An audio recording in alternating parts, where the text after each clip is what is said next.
All right, guys, welcome back to the personal safety portion of our basic search operations program. And in this session, I want to start touching on mission hazards. Each mission has its own unique set of hazards that could be present and could expose our searchers to safety. In terms of natural hazards, there are several that we should really concern about. The first being the terrain. Depending on your location, terrain as a hazard can range from low to very high risk, to depending on where we're at. If you're on some relatively flat terrain with not a lot of water features, that would be something regarded as fairly low risk. Something with some very high steep angles, cliffs, sharp rocks, or just that could all of a sudden escalate the risk significantly. The key is with terrain is to be familiar with the terrain that you are going to be searching in, and train in that frequently. Train in that environment frequently. Become intimately familiar with the hazards present in that terrain. Whenever we start talking about low angle versus high angle, which are different forms of different areas of speciality in terms of rescue, low angle rescue versus high angle rescue. Low angle rescue is defined as rescue as terrain graded at 45 degrees or less. Though it can be difficult, the searcher can walk up and down a hill without assistance. That's anything that's where we can walk up and down unassisted is considered low angle. High angle is terrain graded at greater than 45 degrees, and that where walking is not possible without assistance. So if you're in an area where you're encountering a lot of the terrain and we have reasonable suspicion that our victim may be in that area, it will be prudent of you to bring in a team that's specialized in high angle search and rescue. So note the location and request the specialized team to come in and to take over that portion of the search. With still water, rivers, creeks, and streams, just water in general, exercise caution whenever you're encountering these in your search area. Wear your appropriate PPE, wear your life jacket, wear a helmet if the water is moving. If you are not trained for water rescue, I would venture to say stay out of it. You really honestly have no business being in there. You're not qualified for water rescue. And as we mentioned before, the concept of do no harm to the situation applies to everybody. If you're not trained for that type of environment, you really should not attempt to go beyond the scope of whatever you've been trained to do. Whenever we talk about swift water has a definition. It's generally defined as a water depth of over 2 feet with a flow rate of, at a minimum, 1 knot or 1.15 miles per hour. So swift water is where you have that moving water over 2 feet, and that's something that we should not get involved in unless we have been trained in dealing with swift water. Swift water requires a specialized team. If you encounter that, know the location and request a specialized team for swift water. The same thing, similar story with caves and confined spaces. If you're not trained for caved or confined space rescue, you're not qualified to do that. You really should not be doing that. It requires specialized training. Again, just like with water or high angle, note the area and request that a specialized team be brought in. Inclement weather can pose a number of challenges on a search, because depending on the urgency of that search, we may choose to go ahead and work through some inclement weather, not all. More in including maybe potentially some severe weather as well. That could be something we find ourselves stuck in the middle of while we're out there. Ultimately, it's the responsibility of each participant of a SAR mission to account for their own personal safety. Everyone has access to the weather forecast using their smartphones, and at the search base or at incident command, it should be monitored at all times. And if there's inclement severe weather, extract your team to the incident command, or find an appropriate shelter. That's something that there are times where we have a good idea if something's going to roll in and when. There are other times where there may be a chance. We go ahead and weigh the risk and send teams into the field, and it pops up on us. The big thing is if the winds really start picking up, or we have some lightning, we do not need to stay in the field for that. We need to extract or seek shelter as quick as we can. Differences between watches and warnings. If you see a weather watch, that means conditions are favorable for something bad to happen. A warning means that a suspected or a confirmed weather event is occurring. They can take this a step further by declaring a weather emergency. That's where a major catastrophic event will impact the area. There is something happening. It is large. It is devastating. I've seen it a couple times. The tornado that came through Western Kentucky a couple years back was declared a tornado emergency as it was rolling through Western Kentucky. The last bullet point on this screen deals with other naturally occurring phenomena. This is the kind of the other bucket. It can be, whenever we say naturally occurring phenomena, this can be defined as any sudden extreme seismic or weather event, such as an earthquake, a tornado, some straight line winds or floods, something that it can severely impact an area with little to no warning. That's what we talk about with naturally occurring phenomena. Some of these events can be included in a forecast, and that's something that should be assessed prior to deployment. But some things, they can occur suddenly. There's not a lot of prediction of when an earthquake may happen, or the effects of flash flooding can onset very, very quickly in some areas, in some localized areas. So something like that we may not have the foreknowledge for to really prepare our teams for. It could happen, but if you do encounter this in your search operation, revert back whenever we talked in the last module about employing the stop technique. You want to stop what you're doing, think about what's happening, what's going on, observe the environment around you, and make a plan for how you can preserve the life and safety of you and your team. Okay, if you occur something that happens suddenly in the field, employ that stop technique that we talked about in the last module. In terms of man-made hazards are probably more likely something that you will encounter that can injure a SAR operator. There are a number of these in and about search areas. They're often unmarked. They may be something you may walk up across, or we may have a little bit of confidence in ourselves and we step into a bad situation. Starting with collapse or partially collapsed structures. If you see one of these, I would advise you just don't enter it. If you may not enter, don't enter any collapsed or partially collapsed or unstable structures. These need to be properly evaluated and supported prior to entry, as these can be prone to collapse or further collapse if they haven't already started, and that will endanger the livelihood of those inside. So if it's something that it just does not look safe, err on the side of caution and go ahead and stay out. This is another instance where you can mark that location, and a specialized team could come in and assess the situation. They could potentially crib it up if it needs support. If it needs to be searched and it needs some support, they can assist with that. But marking that location and indicating that this was an unsafe area to enter would be beneficial to your incident command.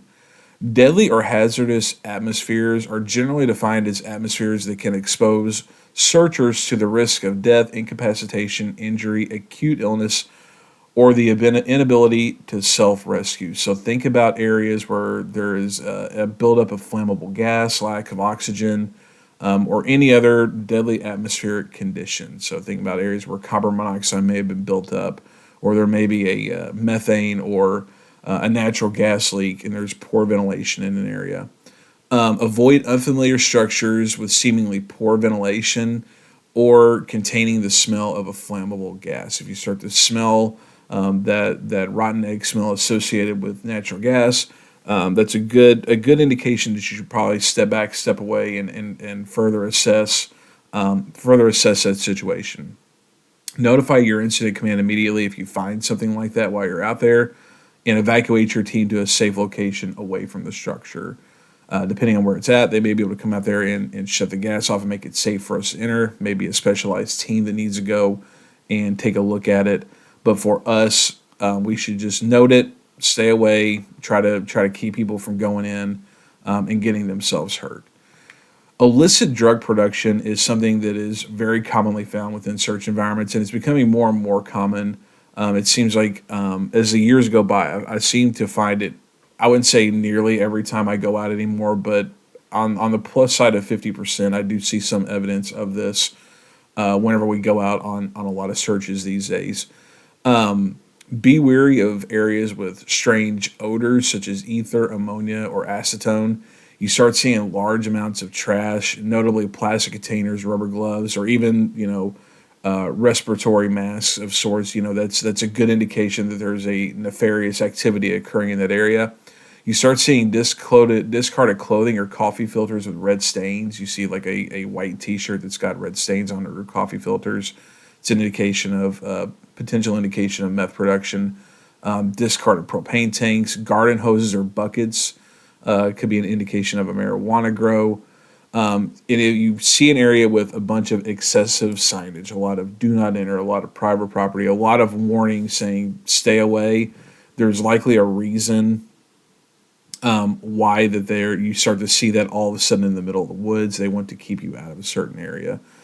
If you start to see this, we have to treat this a little bit differently, because at that point we do not know who's watching. We don't know if we're out there by ourselves anymore. You should immediately report these to your command, but you have to do it really discreetly. Don't give any visible impression that you know what you found. Instead of using a radio, it's probably best to hop on a phone call if you have a signal enough to do so. We don't know who's listening in on the radios, so it's always safer from a security standpoint to just hop on a phone, give a call, and in your tone of your voice, make sure you don't tip anything off. Don't use an elevated tone of voice. Be calm. Speak in a normal cadence. And if you have any predetermined code words or phrases, that's what you need to use there. That's something that should be discussed before you go out on a search in your briefing. If you have a code word for finding something where you may need law enforcement assistance, have those code words determined and use those in the communication. After you make that, it's best to start easing your way out of that area. Assess the area and determine the best route to extract you and your team. You may have walked past some things on the way in, so make sure you keep an eye out for booby traps or people, something you may have walked by as you were walking in. And then lastly, homeless encampments are also increasingly common as well. Mental illness and substance abuse is very common among the homeless community. So bear that in mind if you ever do come across a homeless encampment, that there may be someone with an altered state of mind present at the camp or in that area. If you see a tent, some kind of an improvised structure, or an area littered with a lot of trash and personal belongings, it's an indicator you're likely in or near a homeless encampment. Most interactions I've had with homeless individuals over the years have been non-confrontational, and I would say that generally speaking, that's probably a true statement for most other searchers as well. Usually, they're not looking to cause any issue. They mostly just want to be left alone. And as long as you are explaining, who you are and what you're out there doing, and maintaining that safe distance, most of the time the interaction is non-confrontational. Maintain a safe distance away. Be aware that there may be booby traps in the area. Not that they're trying to hurt somebody. They're mostly trying to protect their stuff. And also be aware that there may be some drug paraphernalia, including uncapped needles, laying around as well. Never go into an encampment without calling out first. Make sure that you give plenty of notice that you are approaching, and never go in alone. And don't avoid it necessarily either. Homeless encampments or a homeless person may have seen something that's relevant to the search. Bear in mind that the mental illness and substance abuse condition we mentioned earlier, that may be prevalent or maybe an issue, but don't discount that they didn't see something. So they are worth talking to, taking the time to speak to them. They may know something else that's in the area that you may not be aware of, that may be a draw for your victim. So try to make the interaction as non-confrontation as possible. Make sure you have a pleasant demeanor, but you're alert, and treat them with friendliness, and more likely than not, you'll have a positive encounter in there. Continuing on with mission hazards, we'll talk about wildlife next. And across the country, the hazards that you may run into from a wildlife perspective can vary greatly. The hazards here in southern Indiana and western Kentucky can drastically vary from someone potentially in the southwest or the northwest.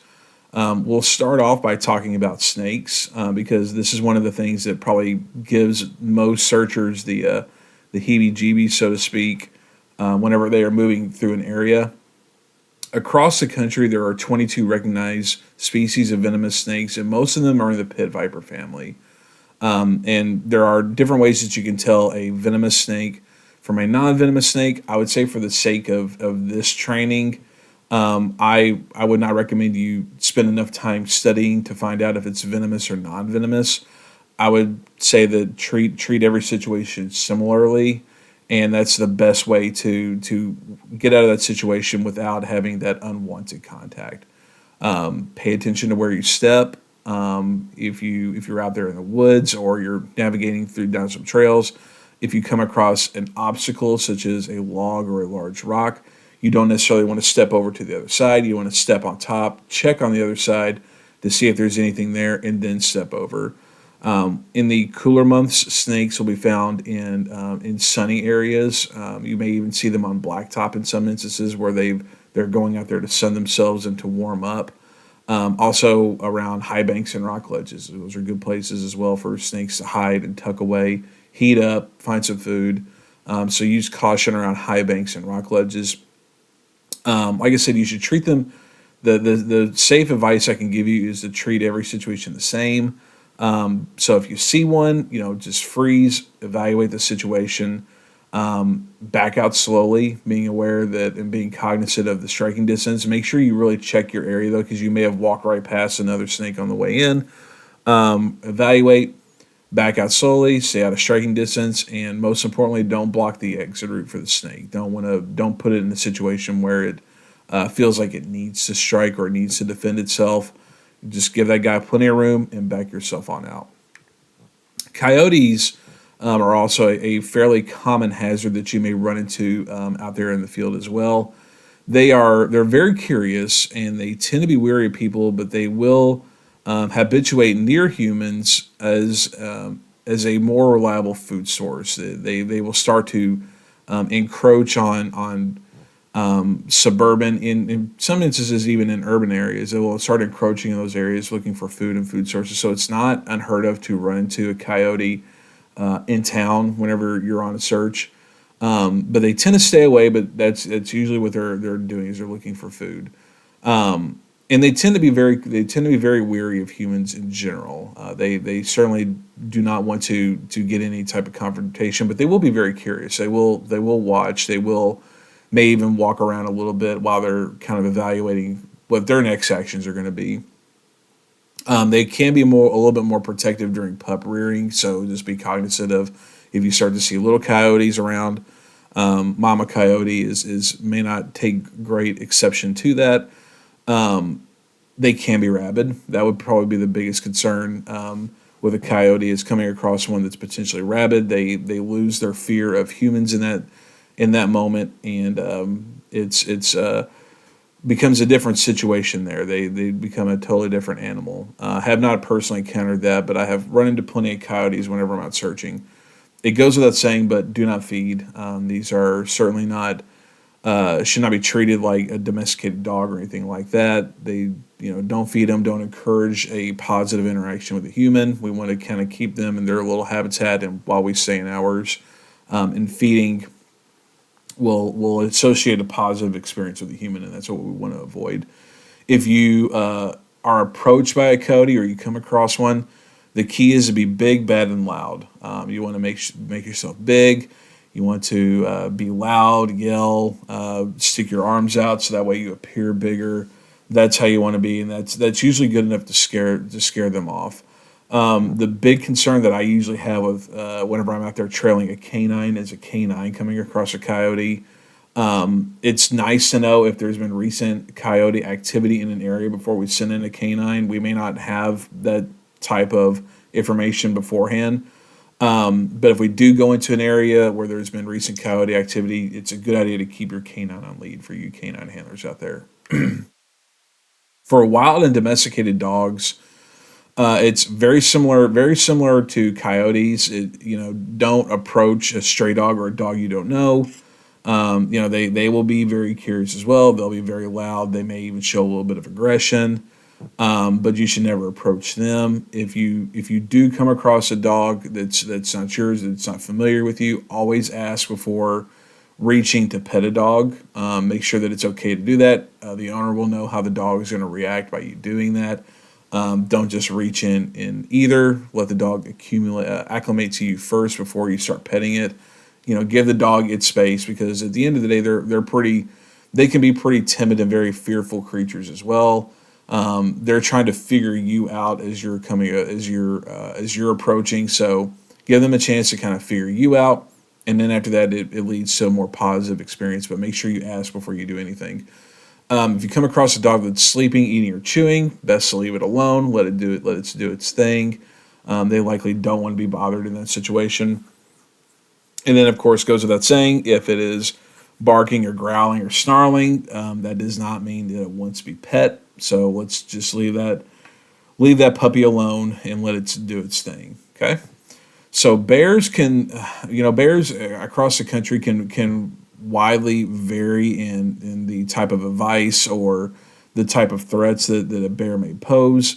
In this area of the woods, we tend to only have to worry about black bears. Out west, you may have some different things to consider there as well. Bears tend to be opportunistic feeders, and most conflict is a result of intentional feeding, or access to other human-related sources. So a bear that's been fed, or it's been foraging or scrounging through where areas have left where humans have left their trash. That's how they've been conditioned to feed. Other confrontations come from where there's cubs involved, and it's a protective mother situation. That's where your two main sources of conflicts come from with bears in general. Their behavior can be really unpredictable, and sometimes it is contingent on their previous humans interactions. If they've had positive interactions with humans before, they may drop some of their fear and in dealing with humans, and they may be even more unpredictable in their actions after that. If they're threatened, they may start slapping the ground or start popping their jaws, or even huff as a warning. They may bluff charge, just to kind of get you to square away. Just like with coyotes, it's being big, bad, and loud is what you need to be in order to first kind of to try to get the bear to avoid you, treat you as a risk. If you're big, bad, and loud, you have a better chance of scaring the bear off. If one is decided that it wants to charge, never run away. That's going to trigger that natural instinct to chase. And if you are attacked, the whole adage was play dead. What you really need to do is you really need to fight back aggressively. Don't play dead. Okay. So ticks are an extremely common pest. I think probably every corner of the country has an issue with ticks at some point. And ticks will spread more disease than any other pests, including mosquitoes. And they'll carry, Lyme's disease, alpha-gal, Rocky Mountain spotted fever, among other diseases that they can really do some serious damage to you if you're bit by an infected tick. They're most active in warmer months. Even in the cooler months, after a freeze, if it's a lighter freeze, they may hang around a little bit after that. Even usually, it's only after a good hard freeze do we really start not seeing as many numbers. But I've been bit by ticks in January and February in this part of the world before. So they're most active in warm months, but they're tending to be more year round, especially where I'm at. The best thing you can do with them is wear your appropriate clothing and PPE, long sleeves, long pants. Hit it with some DEET and some insect repellent. I've even seen people they'll tape their boots. They'll wrap some tape around their boots and their pants, so that way it creates a seal there. It makes it hard for ticks to get in. But that's wearing appropriate clothing and PPE is the best way to mitigate some of the risk.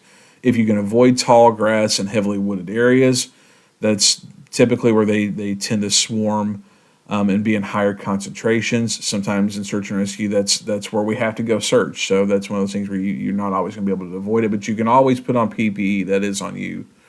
If you are bit by a tick, you have to be very careful about how you remove the tick. What you don't want it to do is you don't want to let it release on its own. So don't try to burn the tick or try to put something on it to get it to release on its own. Whenever a tick releases, that's whenever it regurgitates its stomach contents, and that's whenever you have a much higher likelihood of getting some form of disease, a tick-borne illness in you. Is whenever they go and they release on their own. What you want to do is you would take some tweezers and get down as deep as you can on their head as you can, pinch down low, and you want to pull them out gently and slowly, and you almost want them to come out with a little chunk of you whenever you pull them out. All the way down on the head, not just the body. You want to get the head out of there as well. Having the head in there it won't do anything from a tick-borne illness perspective, but what it can do is it can really irritate the area for you. But if you go out on a search or you're involved in some training, a couple of days later, you start to have a fever or you start to form a rash, and you believe it could have been from a tick bite, go ahead and see your doctor. Prevention is the best way to avoid a tick-borne illness, but seeking medical attention in the early onset of symptoms may prevent further complications. The earlier they can catch it, the better likelihood that they can treat it without long-lasting effect. I've known a few people that have had some really lasting impacts from tick-borne illnesses. They are certainly no joke, and it's something with that a few of them they're going to carry it for the rest of their lives.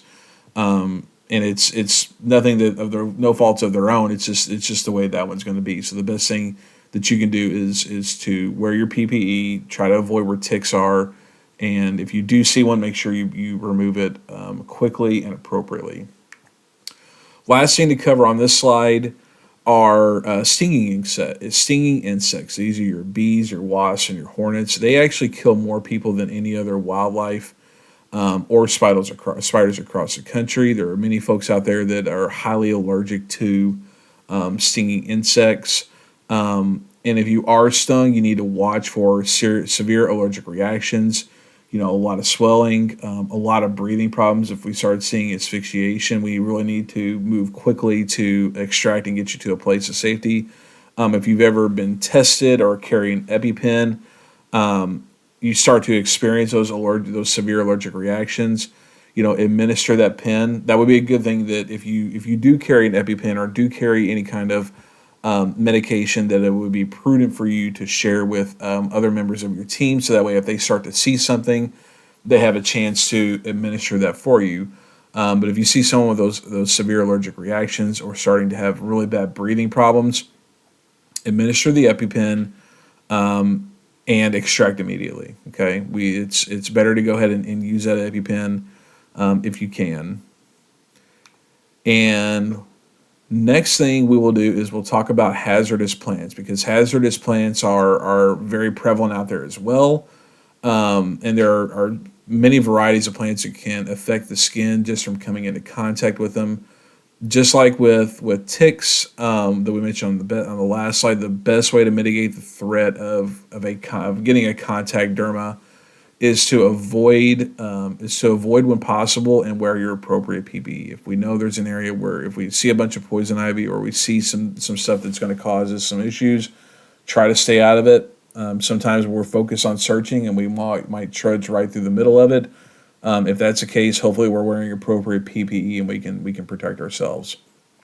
If you do come into contact with a poisonous plant and you're aware that you should immediately begin washing the skin that came in contact with the plant. Find a water source and use their water to rinse the area. And if you have enough to do it for 5 minutes, that's optimal. Give it a good scrub for 5 minutes with the water you've got. Is the best way to reduce the impact of coming into contact with that plant.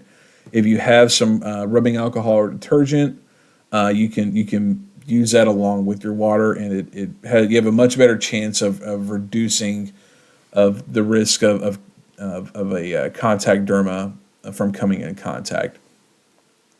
Poison ivy is probably one of the most common plants that you'll encounter from a hazard perspective. And poison ivy is a very unique plant in that it has a very wide variety of leaf shape, glossiness, and color. The driving common factor is the leaves of three. And with that said, you will come into contact with a number of plants out there in the wild that have leaves of three that are not poison ivy or poison sumac. It's a very common leaf pattern in the out there in the nature. My advice is if you're wearing the appropriate PPE and as long as you're not rolling around in it, I think you're probably best off just if you see something, just avoid it. Just take it for what it is. Say it's poison ivy, and avoid it the best you can. So that way, as long as you don't come into contact with it, it can't hurt. It can't impact you. You'll see the two bottom leaves on poison ivy are nearly connected, and the middle leaf will be on its own stem. So it does have a fairly unique look. This one right here, this picture right here probably has the best look of that. You can see these two leaves right here are nearly connected, and then this one right here is on its own stem. So that's a really good look of what they're talking about with the way those leaves are. The plant contains an oily compound called urushiol, and it causes the allergic reaction after it comes into contact with the skin. If you are severely allergic to it, I would say, of course, you wear your appropriate PPE.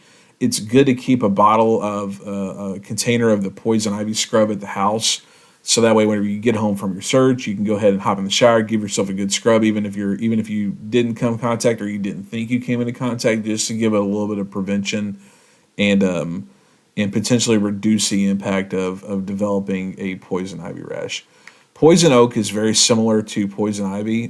Poison oak also has the leaves of three. As you can see right here, it's got the same very close connection here at the bottom, and then the longer stem here. Very similar to poison ivy, with a large middle leaf right here, large middle leaf, and then two smaller leaves on the side. Okay.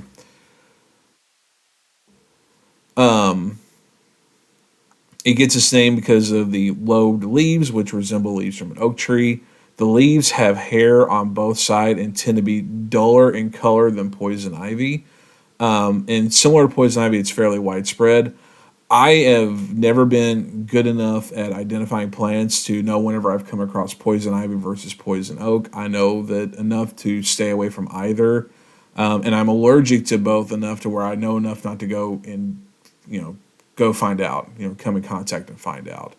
But if you start seeing this, it can take the form, poison ivy can take the form of a vine and climb a tree. It could be a bush or a shrub. Poison oak, it looks very similar.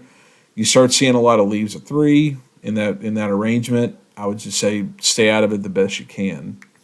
Poison sumac is more prevalent in the eastern and southeastern United States, but it's also another one that pops up fairly regularly in the book says as a plant to avoid whenever you're out there in the bush.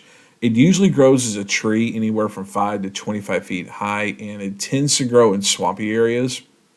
The stems are going to be red, as you can see here. This is a little bit of a reddish color on the stem. You see the red stem there. The stems are red, and they'll have multiple leaves that are smooth edge and not lobed or toothed. And you can see how this is a relatively smooth edge on that leaf right there. Okay. And again, eastern and southeastern United States is swampy areas. That's where we tend to find that.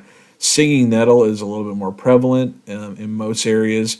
The plant itself will be covered in little hairs, and they will sting you whenever you come into contact with them. These hairs cover the entire plant, makes it easy to spot whenever you're out there.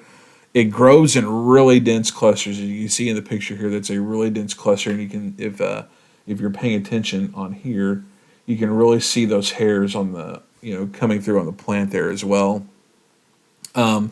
The leaves are between 2 and 5 inches long with a heart shaped base and pointed tips.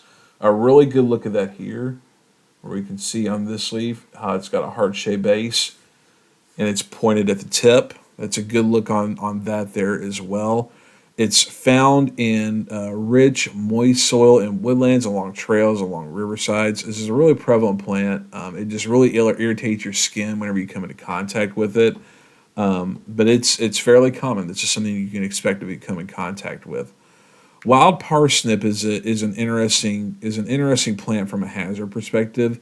The plant itself is not poisonous, but what the sap on the plant does, it makes your skin more sensitive to sunlight. You're more likely to develop a sunburn after coming into contact with the plant.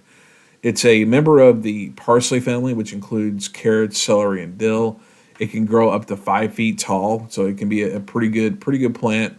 And it'll have yellow flowers that form an umbrella-shaped cluster. So you can see the umbrella shaped here, umbrella shape with the yellow flowers there at the top. That's what we're looking at with wild parsnip. It's found in a wide range of habitats, including fields, pastures, and roadsides. It needs a lot of sun. If you Those who have come into contact with it often don't realize it until they break out with a rash after spending a short time in the sun. And it's another plant that's found throughout North America. For those of you in the Northeast and in the Northwest, the Oregon and Michigan, Oregon and Wisconsin area, wow, Oregon and Washington area, for those of you that know your geography, and then also throughout the Northeast as well, all the way through Michigan. Giant hogweed is another plant that could potentially be problematic. It's easy to spot, obviously, because it can grow up to 14 feet tall and be over 5 feet across. It's a massive plant. It produces the white umbrella-shaped flower cluster at the top. We're looking at it up here, but you can see here that you can see the white cluster, and you can see that it's going to be relatively flat underneath. So it's going to have that umbrella shape for us. The leaves are lobed, and they can measure up to 5 feet wide. Coming into contact with the sap on the giant hogweed can cause blisters, burns, and even scarring. Again, those of you in the Northeast, and then like Upper Ohio, Pennsylvania, Michigan, and then out west, Oregon and Washington. That's generally where you may come into contact with the giant hogweed. And I believe this may be my last thing for search hazards, and that's day searching versus night searching. We tend to not really think of there being a massive difference in between the two, other than the fact the absence of light at dark. But there's actually more stuff that happens at nighttime that impacts our ability to search and create and makes it more hazardous for us. Whenever we talk about day searching, with the way the light comes into our vision, our pupils will constrict. And what that allows us to do is it allows us the colors and the fine details are a lot easier to see. Our visual acuity is at its most optimum during the daytime. We are built for seeing in the daytime. And during the daytime, our images are what we see is perceived towards the center field of vision, as opposed to nighttime. Our pupils will dilate to let more light in, and what that does is it changes where images are perceived. It's no longer in the center of vision, but we see a little bit better on the peripheral. Images are better perceived just a little bit off center. I remember really as a younger person spending a lot of time in the woods. I always thought that it was kind of weird that I could see things out of the corner of my eye just a little bit better at nighttime than I would just straight looking at them. Next time you're out, like looking, if you're in a very dark area, looking up at the stars, if you try to fixate on one star, it may start to slowly kind of like dwindle out or fade a little bit until you try to take your eyes off of the center just a little bit, and then it pops back up. It's a really interesting phenomena that happens. But that's just the way that human anatomy works at night. It takes more time to adjust during the nighttime. It takes you about 20 minutes for your vision to adjust to low light conditions, and we have a much higher risk of night blindness, which is why it's important for us to maintain our light discipline. I mentioned over in the equipment section my thoughts on headlamps, and this is an area where If you're not disciplined, you can shine your light on someone else, and their night vision is shot for another 20 minutes, and it takes a while for them to adjust. If you can try to use a red lens, if you need to look at something up close while you're out searching at night, try to use a red lens that protects your night vision a little bit more than trying to hit it with a headlamp. It's very convenient for me to use a headlamp, but it's not convenient for anybody else. So searching at night in terms of hazards, it can add another layer of complexity just because the conditions are naturally just drastically different. You may lose the ability to see hazardous terrain. You may have inability to see objects that may injure the searcher. You may have I've heard lots of stories about searchers sustaining eye injuries at night from not seeing the branch and running right into it. It's easier for a searcher to become lost or disoriented. You have a hard time reading maps. You have a hard time, using your compass at nighttime. It's a lot easier to become lost or disoriented. In some areas, you may have more aggressive animal activity at night, and that's something that can really impact your search as well. And then with some things, searchers may respond a little bit differently at nighttime than they would in daytime. It's always interesting whenever someone is fearful or they've encountered a traumatic event, how they respond. And there may be some searchers that are totally fine during the day, but whenever it kicks over to nighttime, there's a little bit of innate fear that creeps out. Not necessarily that they're afraid of the dark, but they're afraid of a lot of things in the dark, and that can really change where you are as being a part of the team or leading a team. Whenever you have someone who does not operate the same during the night as they would during the day, it's something else to watch out for. All right, so that wraps up mission hazards. We'll be back again on the next set.